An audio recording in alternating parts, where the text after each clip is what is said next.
ছোটবেলা থেকে মামাবাড়ি যাওয়ার কথা শুনলেই কেমন যেন মনটা অনেক ভালো হয়ে যেত। অনেক আনন্দ লাগতো। এখন এতটা বড় হয়ে গেছি, কিন্তু সেই অনুভূতিটা এখনো যায়নি। Hello everyone, this is me Tanu. Welcome back to my another new blog. মামাবাড়ির ফার্স্ট ব্লগে তো আপনারা দেখিয়ে নিয়েছেন আমরা কি করেছিলাম। আজকে শেয়ার করব আপনাদের সাথে মামাবাড়ির লাস্ট ব্লগ। আজকে ছিল আমার মামাবাড়িতে লাস্ট দিন, মানে পরের দিন আমরা বাসায় চলে যাব। তো যাই হোক, তাই সকাল সকাল ঘুম থেকে উঠি একটু ঘুরছিলাম, কারণ সকালে গ্রামের ওয়েদারটা তো অনেক বেশি সুন্দর থাকে, এটা মিস করা একদমই বোকামি হয়ে যাবে। দেন বাড়িতে এসে শাওয়ার নেওয়ার পর এই যে ব্রেকফাস্টটা কমপ্লিট করে ফেললাম। আসলে এটা পারণ ছিল, তাই সকাল সকাল এটাই খেলাম।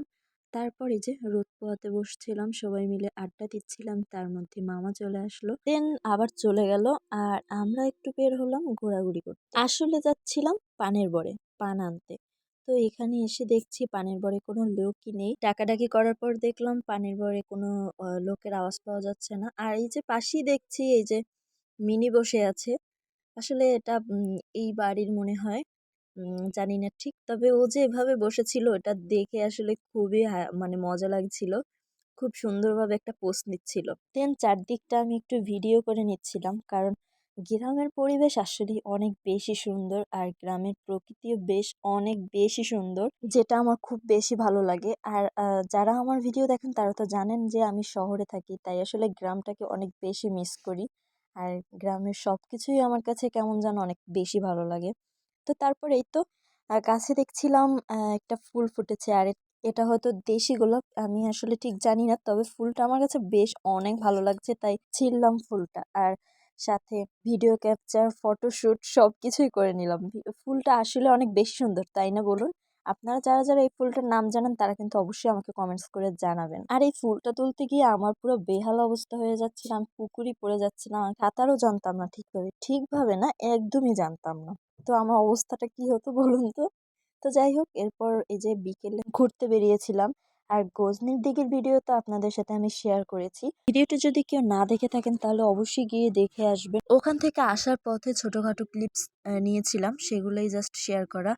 তো ওখান থেকে আসার পথেই এইটা হচ্ছে কিন্তু মা মনসা আর মা কালীর এটা বৃক্ষ, এখানে পুজো করা হয়। দেন যেতেই দেখছিলাম এই যে কিছু মহিলারা আর কি গোবর দিয়ে ঝাড় দেওয়া হচ্ছিল, মানে গোবর ঝাড় মানে বলে হয়তো কিছু একটা। আর এটা দেখে আমি একটু ভিডিও করে নিলাম, কারণ গ্রামে এটা অলওয়েজ দেখা যায় বাড়ির উঠোনে কিংবা যেখানে ধান শুকানো হয় বা কিছু, এইসব জায়গায় তারা এই কাজ মানে গোবর ছাড়া দিয়ে থাকে। তো আমার কাছে বেশ ভালোই লাগছিল, তাই আমি টুক করে ভিডিও করে নিলাম। আর যেতেই দেখছিলাম দুইটা রাজহাঁস, এটা তো বেশ অনেক সুন্দর ছিল।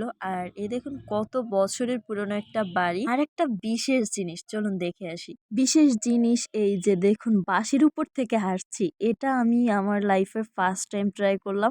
মানে ট্রাই করলাম না, বাধ্য হয়ে ট্রাই করতে হলো। যদিও জীবনে সব কিছুরই প্রয়োজন আছে, সব কিছুর অনুভূতিটাই থাকা দরকার।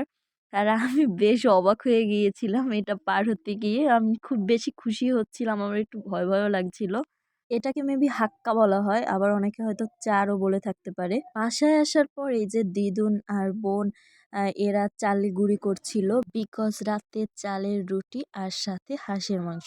এই শীতে যদি এগুলো খাওয়া না হয় তাহলে কি আর জমে? শীতকালে বেড়াতে আসার তো এই একটাই বিশেষ কারণ।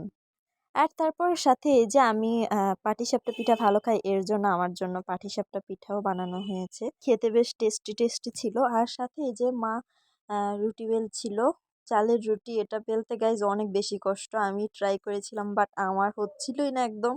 তো আমি আর পরে আর বানাইনি। আর এই যে সাথে একটু মিনির সাথেও আড্ডা দিচ্ছিলাম, কারণ সে দেখছিলাম একা একা বসেছিল মুড অফ করে। তো তাই একটু তার সাথে গল্পগুজব করছিলাম। আর এই যে পরে মা আবার রান্না করতে আসলো হাঁসের মাংস। আর মামি, বোন, দিদুন এরা রুটি করছিল, ভাজছিল, আর মা এই যে মাংস রান্না করতে আসলো। আর এটা দেখে তো গাইজ আমার তো একদম জিভে জল চলে আসছিল, কখন খাবো জাস্ট এটাই ভাবতেছিলাম। আর মাকে খুব তাড়া দিচ্ছিলাম রান্না করার জন্য। আর গাইজ আমার মনে হয় গ্যাসের চুলা আর যাই ইলেকট্রিক চুলা বা যাই থাকুক না কেন, মাটির চুলা রান্নার স্বাদ অন্য কোনো কিছুর সাথে তুলনা হয় না। এটার স্বাদ মনে হয় অনেক বেশি। আর এই তো সবাই মিলে আড্ডা দেওয়ার পর এই যে সবাই মিলে একসাথে খেতে বসলাম।